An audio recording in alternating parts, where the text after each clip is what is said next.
Assalamualaikum warahmatullahi wabarakatuh. Perkenalkan, nama saya Inanda Nurita dengan NIK 1404 dari kelompok 2. Tujuan dari video ini adalah untuk tugas praktikum akhir, yaitu membuat tugas rangkuman dari materi-materi sebelumnya.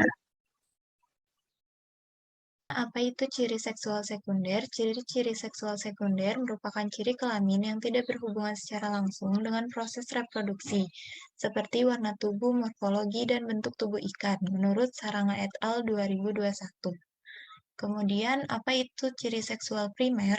Ciri seksual primer merupakan organ yang secara langsung berhubungan dengan proses reproduksi.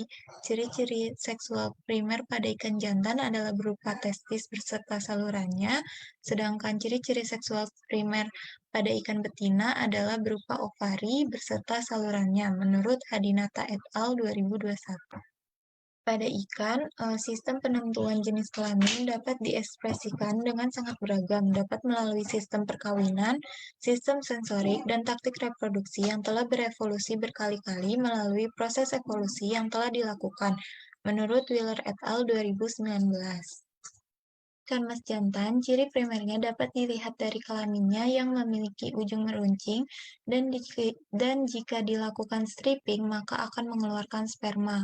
Sedangkan pada ikan mas betina, ciri primernya dapat dilihat dari kelaminnya yang berwarna kemerahan dan berbentuk bundar. Apabila diraba, maka akan terasa tonjolan, dan jika dilakukan stripping, maka akan mengeluarkan telur.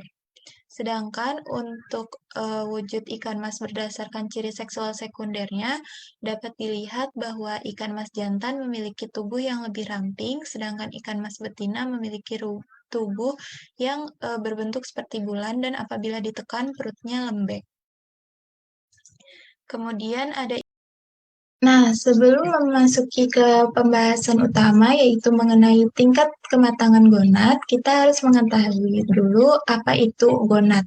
Nah, gonad merupakan kelenjar reproduksi. Berdasarkan pembelajaran praktikum kemarin, gonad merupakan organ reproduksi yang berfungsi menghasilkan sel kelamin atau gamet. Nah, kelenjar reproduksi pada ikan gabus betina disebut dengan ovari. Ovari ini akan menghasilkan sel telur atau ovum, sedangkan kelenjar reproduksi pada ikan jantan disebut dengan testis.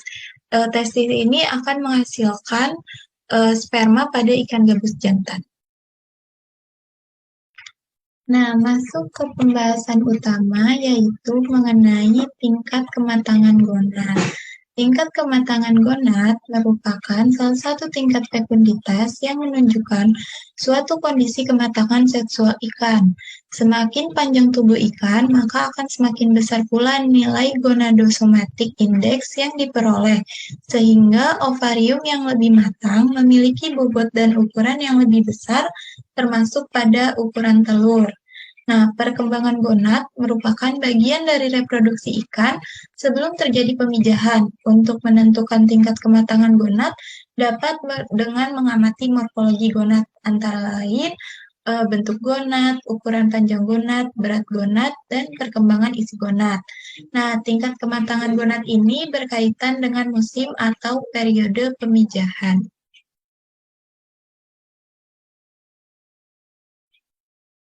Selanjutnya yaitu mengenai cara mengetahui perkembangan gonad ikan gabus. Nah, cara mengetahui perkembangan gonad ikan gabus ini ada dua cara, yaitu dengan cara morfologi dan histologi. Nah, secara morfologi ini kita dapat lakukan di lapangan dan di laboratorium dengan cara mengamati bentuk tubuh ikan. Dan secara histologi, yaitu kita dapat lakukan di laboratorium dengan bantuan mikroskop. Selanjutnya mengenai tingkat kematangan gonad ikan gabus. Nah, menurut Hutagalung 2019, TKG pada ikan gabus dibagi menjadi 4. Tetapi sebenarnya itu ada 5, tetapi pada ikan gabus di fase kelima ini adalah pasca. Jadi pada TKG pertama disebut dengan immature. Apa sih immature itu? Nah, immature itu merupakan ikan gabus yang belum dewasa. sehingga gonadnya belum matang atau tingkat kematangan gonadnya tuh masih dalam tahap 1. Nah, kemudian pada tingkat kematangan gonad 2 itu disebut dengan maturing atau pendewasaan. Pada tingkat kematangan gonad 2 ini merupakan proses menuju kepada tingkat selanjutnya.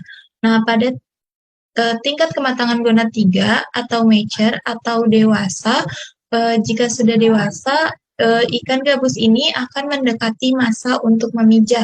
Kemudian pada tingkat kematangan gonad 4, yaitu yang biasa disebut dengan impregnate atau siap membuahi, pada ikan gabus jantan dan spawning pada ikan gabus betina. Nah, spawning ini merupakan masa di mana ikan gabus sudah siap memijah dan mengeluarkan telur ikan gabus. Nah, pembahasan yang pertama yaitu mengenai diameter telur. Apa sih diameter telur itu? Diameter telur itu merupakan garis tengah atau ukuran panjang dari suatu telur yang diukur dengan mikrometer berskala yang sudah ditera. Nah, ukuran diameter telur ini digunakan sebagai untuk menentukan kualitas kuning telur.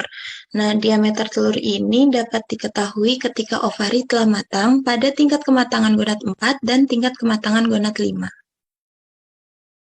Lalu, apa yang menyebabkan diameter telur pada setiap ikan berbeda-beda? Nah, diameter telur pada ikan setiap ikan berbeda-beda itu biasanya disebabkan oleh perubahan lingkungan, perubahan genetik, dan pengaruh dari penangkapan ikannya. Nah, besar ukuran telur ikan juga disebabkan oleh tingkat kematangan gonad.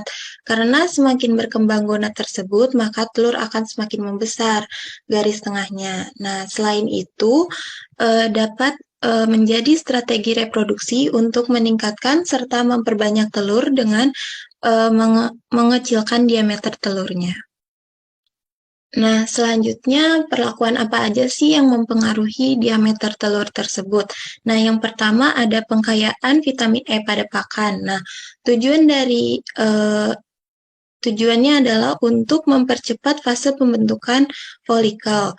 Kemudian yang kedua ada pemberian PMSG plus AD, tujuannya adalah untuk memberikan rangsangan saat terjadi ovulasi dan juga PMSG ini merangsang proses ovulasi telur.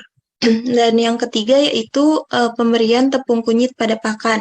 Tujuannya adalah untuk menstimulasi dan mensintesis filsogen dan juga dapat meningkatkan oosit sehingga diameter telurnya akan bertambah. Nah, apa sih itu GSI? GSI atau Gonadosomatic Index merupakan nilai yang menggambarkan perubahan secara kuantitatif pada saat terjadi perkembangan gonad dalam proses reproduksi dan akan mencapai nilai maksimum pada saat terjadi pemijahan. Gonadosomatic Index merupakan hasil dari suatu nilai dalam persentase sebagai hasil dari perbandingan antara bobot gonad dengan bobot tubuh ikan yang kemudian dikalikan dengan 100%.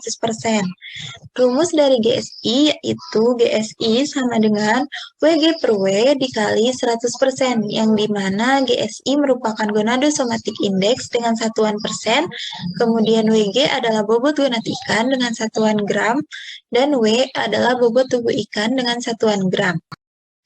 Selanjutnya, kita masuk ke dalam HSI. Nah, apa sih itu HSI? HSI atau Hepatosomatic Index merupakan nilai yang menggambarkan pertambahan bobot hati seiring dengan perkembangan gonad dan peningkatan Gonadosomatic Index. Sebelumnya, kita ketahui dulu yuk, apa sih itu fungsi dari hati pada ikan? Nah, fungsi hati pada ikan yang pertama adalah vitalogenesis. Vitalogenesis ini berkaitan dengan proses pembentukan kuning telur. Kemudian yang kedua adalah untuk detoksifikasi racun, yang dimana hati berhubungan dengan status kesehatan ikan, menjaga kesehatan ikan, dan berkaitan dengan sekresi empedu. Dan yang ketiga adalah sebagai dekomposisi dan metabolisme, yang dimana berhubungan dengan cadangan energi dan dekomposisi lemak. Nah, Hepatosomatic Index ini didapatkan dari sampel ikan yang ditimbang bobot totalnya, lalu dilakukan pembedahan dengan hati-hati supaya tidak rusak. Nah, sampel ikan yang ditimbang dihitung menggunakan timbangan digital 0,01 gram. Kemudian rumus dari HSI adalah HSI sama dengan WH per W dikali 100%, yang dimana HSI merupakan hepatosomatic index dengan satuan persen, WH adalah bobot hati dengan satuan gram, dan W adalah bobot tubuh ikan dengan satuan gram. Pembahasan yang pertama yaitu mengenai apa sih itu preservasi sperma. Preservasi sperma merupakan pengawetan sperma, sehingga dapat digunakan saat keperluan konservasi jenis-jenis ikan yang sudah langka, serta intensifikasi benih menurut Hastuti dan Riviani 2020.